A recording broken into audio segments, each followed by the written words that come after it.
Jesus, you are blessed. Amen. I declare you blessed. Amen. I declare you blessed. Amen. In the name of Jesus. Amen.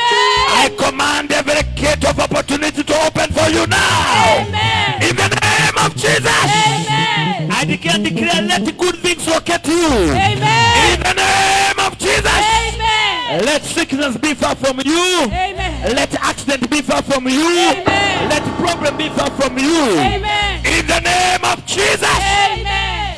Weka mikono juu. Father, for your glory. Hallelujah. Mtu yote ako mahali hapa, mtu yote ameitanishwa na wewe, mtu yote ameitanishwa na jina yako, mtu yote ameitanishwa na familia yako.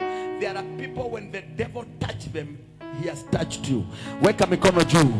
In the name of Jesus, ninaachilia mafuta ya ulinzi kwa familia mama yako na baba yako. In the name of Jesus. In the name of Jesus. Amen. Baba, natangaza, let this season be a product season for everyone. Amen. In the mighty name of Jesus. Amen.